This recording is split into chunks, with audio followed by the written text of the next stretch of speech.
Olúwa, ìwọ ni àpáta mi.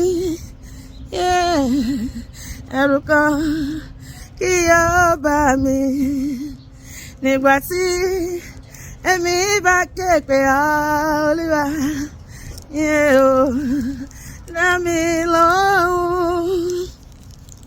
Olúwa, bí má ṣe kọ̀ mí sílẹ̀ o, má ṣe jẹ́ kọ́tá yọ mí nígbà tí èmi bá ké pe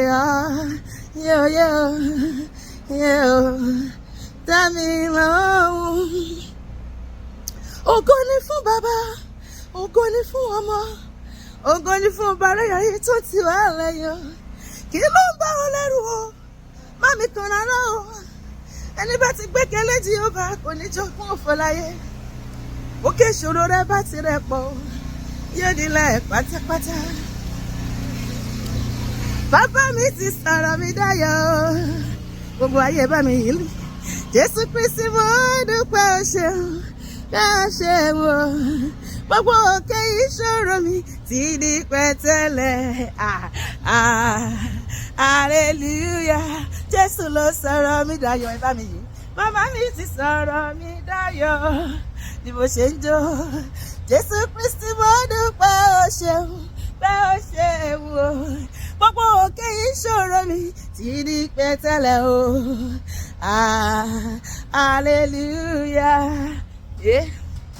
Olúwa èmi ṣàtìgbòhùn rẹ o, ó sáyé fẹ́rẹ́ sí mi o.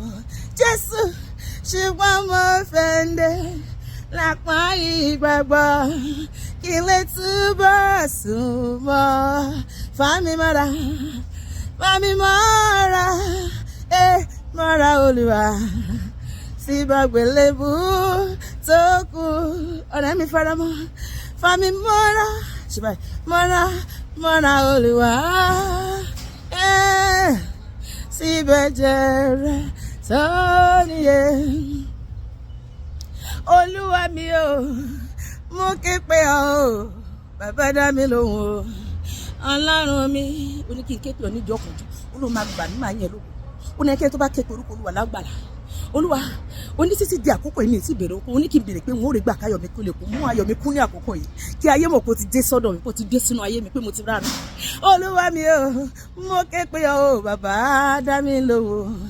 Ọlọ́run mi o, dádúrà mi ládé o, dádúrà mi ládé o Olúwa, dádúrà mi ládé o, dádúrà mi ládé o. Wo bí mo ti ṣe nílé rẹ o bàbá, dádúrà mi ládé o. Wá yà mí lẹ́nu nínú oṣù yìí, Olúwa dábìrà nínú ayé mi, nínú ilé mi, nínú iṣẹ́ mi, nínú ìpè mi, nínú iṣẹ́ ìránṣẹ́ mi, ní ìgbéyàwó mi, ní gbogbo ìkóríta ayé mi, àti gbogbo ọkọ̀ tó ń gbà mí tó wù mí ní ẹ̀gbáyé. Olúwa dá wa lóhùn, sọ gbogbo ẹ̀bẹ̀ wa di testimony, torí pé láìsí ẹ̀rí yẹyẹ ò lè dá yẹyẹ. Wá dá mi lóhùn o, wò mí bí mo ti ń gbàdúrà o, wá dá mi lóhùn o. Wá mú lè rí iṣẹ́, gbogbo ìlérí ọjọ́ pípẹ́, wá mú lè rí iṣẹ́. Àlèwí lè ṣe yan, àlè ṣe lè bí awí má yẹ wọn, ọba òwí bẹ́ẹ̀ jẹ́ kàyé má fi mi ṣe ẹlẹ́yà o, wá mú lè rí iṣẹ́ o. Wá yà mí lẹ́nu o, ìyanu lórúkọ rẹ, wá yà mí lẹ́nu kó sì tó parí ní gbogbo ìkóríta, ní gbogbo ìhà, ní gbogbo ìkóríta ayé mi. Kàyé má fi mi ṣe ẹlẹ́yà o, wá yà mí lẹ́nu o. Jẹ́ àjọkọ́, wá yà mí lẹ́nu Olúwa ní gbogbo ọ̀nà, wá yà mí lẹ́nu o. Ìyanu lórúkọ rẹ Jésù o, wá yà mí lẹ́nu. Ìyanu ní ṣíṣẹ̀ tẹ̀lé láì dáwọ́ dúró lọ́lọ́ máa ṣe inú ayé mi àti ẹlòṣì.